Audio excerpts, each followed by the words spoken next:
Good morning students. Class ninth में आज आपका जो टॉपिक है, टॉपिक का नाम है संघ कार्डेटा का वर्गीकरण। आज हम जानेंगे कि जो फाइलम कार्डेटा है उसको कितने भागों में बांटा गया है। ठीक, क्योंकि हम आपको बता ही चुके हैं पिछले वीडियो में कि जो संघ कार्डेटा है, कार्डेटा संघ में कुछ प्राथमिक टाइप के जंतु आएंगे जो समुद्र वगैरह में पाए जाते हैं, और कुछ उच्च कोटि के मानव जैसे जंतु पाए जाते हैं जो जैसे मान लीजिए कि जंतु हैं वो स्थल वगैरह पर रहते हैं जो उच्च कोटि के हैं, लेकिन जो निम्न कोटि के जंतु हैं मोस्टली समुद्र वगैरह में पाए जाते हैं। तो इसी के आधार पर दो भागों में इसको बांट दिया गया है फाइलम कार्डेटा को। तो आज हम यही जानेंगे कि क्या और किसको कब कहाँ कैसे बांटा गया है। तो वीडियो शुरू करने से पहले अगर आप हमारे चैनल पर नए हैं तो चैनल को जरूर सब्सक्राइब कर लें, बेल आइकन को दबाएं ताकि आपको वीडियो नोटिफिकेशन मिल सके। चलिए शुरू करते हैं फाइलम कार्डेटा का क्लासिफिकेशन, मतलब क्लासिफिकेशन नाम फाइलम कार्डेटा। देखिए इसमें दो पार्ट हैं, तो हम पहला पार्ट आपको यहाँ पर बता दे रहे हैं, नेक्स्ट पार्ट हम आपको जो है अगले वीडियो में बता देंगे। ठीक, तो जो फाइलम कार्डेटा है, संघ कार्डेटा के प्राणियों को दो उपसंघ हो, मतलब उपसंघ मतलब क्या होता है, देखिए संघ को क्या कहते हैं फाइलम, उपसंघ को क्या कहते हैं सब फाइलम। ठीक, तो जो फाइलम कार्डेटा है, जो संघ कार्डेटा है, उसके प्राणियों को दो सब फाइलम में बांटा गया है। और कौन कौन से दो सब फाइलम है? एक्रेनिया या प्रोटोकार्डेटा। पहला कौन सा है हमारा? एक्रेनिया या प्रोटोकार्डेटा, ये बहुत पूछे जाते हैं। ठीक, एक्रेनिया या प्रोटोकार्डेटा। दूसरा आता है क्रेनिएटा या वर्टिब्रेटा, क्रेनिएटा या वर्टिब्रेटा।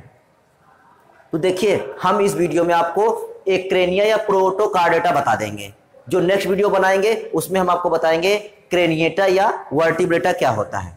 ठीक, तो चलिए शुरू करते हैं। इसमें प्रोटोकार्डेटा या एक्रेनिया, आज हम जानेंगे प्रोटोकार्डेटा या एक्रेनिया क्या है, तो इसकी विशेषताएं क्या होती है देख लेते हैं। ये द्विपार्श्व सममित वाले जंतु हैं। ये हम आपको कई बार बता चुके हैं कि द्विपार्श्व सममित क्या होती है। तो ये भी जंतु कैसे होते हैं? द्विपार्श्व सममित, मतलब ये ऐसे जंतु जिनको हम केवल एक एंगल से दो बराबर भागों में बांट सकते हैं।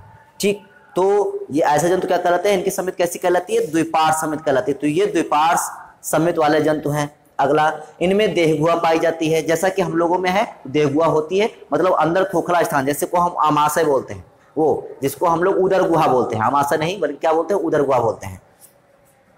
तो अपने लोगों में भी देहगुहा पाई जाती है, तो इनमें भी क्या होता है? देहगुहा होती है।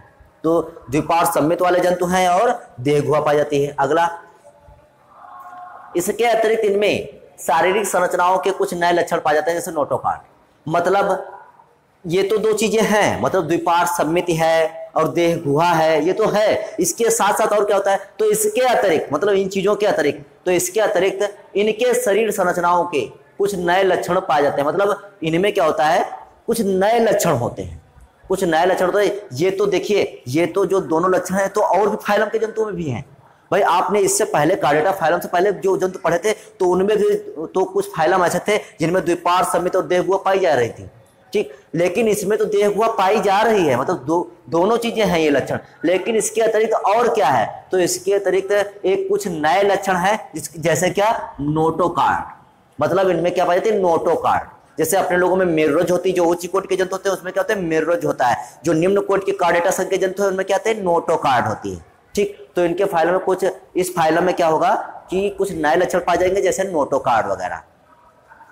आगे, नोटोकार्ड छोटी खोखली छड़ के रूप में जंतुओं के पृष्ठभाग पर पाई जाती है। जैसे अपने पीठ पर क्या होती है? रीढ़ की हड्डी होती है, बोन मैरो होते हैं। ठीक, वो रीढ़ मेरुरज होता है। ठीक, उसी प्रकार से जो ये नोटोकार्ड, जो इसमें ये आपके फाइलम के जंतु हैं आपके एक्रेनिया या प्रोटोकार्डेटा। तो प्रोटोकार्डेटा में क्या होता है? नोटोकार्ड जो होती है वो छोटी व खोखली छड़ के रूप में होती है। कैसी होती है?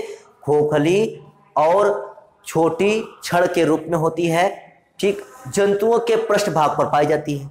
मतलब जैसे अपने रीढ़ की हड्डी कहाँ पाई जाती है? पृष्ठभाग पर पाई जाती है, वैसे इनमें भी कहाँ पाई जाएगी? पृष्ठभाग पर ही पाई जाएगी नोटोकार्ड। लेकिन होगी कैसी? तो छोटी व खोखली होती है, छड़ के रूप में होती है। आगे देखते हैं।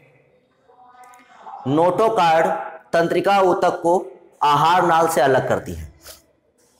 मतलब जो नोटोकार्ड होगा, नोटोकार्ड के एक ओर होगा आपका तंत्रिका ऊतक और एक ओर होगा आपका आहार नाल। तो मतलब समझ लीजिए नोटोकार्ड जो होगी वो आपके तंत्रिका तंत्र और आहार नाल दोनों को क्या करेगी? अलग करेगी। ठीक, तो नोटोकार्ड तंत्रिका ऊतक को आहार नाल से अलग करती है। अगला, नोटोकार्ड पेशियों के जुड़ने का स्थान भी प्रदान करती है। मतलब नोटोकार्ड जो हमारी पेशियां होती हैं, मतलब जो प्रोटोकार्डेटा की जो पेशियां होती हैं उन पेशियों के जुड़ने का स्थान प्रदान करती हैं। तो इससे फायदा क्या होगा, जिससे इन्हें चलने में आसानी होती है। मतलब ये गमनशील होंगे, अर्थात ये गमन कर सकेंगे। क्यों कर सकेंगे, क्योंकि जो नोटोकार्ड है वो पेशियों के जुड़ने का स्थान प्रदान कर देती है, इसलिए क्या कर सकते हैं, ये मूवमेंट कर सकते हैं, गति कर सकते हैं। आगे, प्रोटोकार्डेटा जंतुओं में नोटोकार्ड जीवन की सभी अवस्थाओं में उपस्थित नहीं रहती। मतलब हम आपको बता ही चुके हैं कि जो प्रोटोकार्डेटा संघ के जो जंतु, निम्न कोटि के जो जंतु होते हैं, उनमें जो नोटोकार्ड है वो जीवन की सभी अवस्थाओं में नहीं होगी। वो होगी तो जरूर, लेकिन सभी अवस्थाओं में नहीं। जैसे भ्रूणावस्था है, आपकी शिशु अवस्था है, लार्वा अवस्था हो सकती है, आपकी वयस्क अवस्था हो सकती है। तो मतलब ये जो नोटोकार्ड है ये सभी अवस्थाओं में नहीं पाई जाएगी, लेकिन जिंदगी में जो इनका जीवन है उस जीवन में इनके नोटोकार्ड एक बार अवश्य होगी जरूर, लेकिन जीवन की किस अवस्था में होगी ये डिपेंड करता है उस जंतु पर। और दूसरा, जीवन की सभी अवस्थाओं में नहीं होगी नोटोकार्ड। ठीक, तो वही लिखा हुआ है, प्रोटोकार्डेटा जंतुओं में नोटोकार्ड जीवन की सभी अवस्थाओं में उपस्थित नहीं होती है, परंतु जीवन की कुछ अवस्थाओं में निश्चित रूप से उपस्थित होती है। मतलब हो सकता है भ्रूणावस्था में हो तो आगे की अवस्थाओं में नहीं होगी, हो सकता है वयस्कावस्था में हो, वो जब वयस्क होगा जीवधारी तब होगी, तो हो सकता है भ्रूणावस्था में नहीं होगी, फिर आगे की स्टेजों में नहीं होगी। मतलब जीवन में होगी एक बार, लेकिन किस अवस्था में है ये डिपेंड करता है उस जंतु पर। अगला, ये समुद्री जंतु होते हैं। मोस्टली कैसे होते हैं, समुद्री जंतु होते हैं, जैसे ब्लेनोग्लेसेस, हार्डमीनिया, ठीक, एम्फियाक्सस। तो इस टाइप के जो जंतु होते हैं वो सब आपके किस में आते हैं, प्रोटोकार्डेटा या एक्रीनिया में आते हैं। तो ये था आपका फाइलम कार्डेटा का वर्गीकरण में आपका कौन सा पहला टॉपिक था, एक्रीनिया या प्रोटोकार्डेटा। ठीक, तो उम्मीद है कि टॉपिक आपको अच्छे समझ में आया होगा। दूसरा पार्ट हम आपको बताएंगे नेक्स्ट वीडियो में। तब तक के लिए जय हिंद।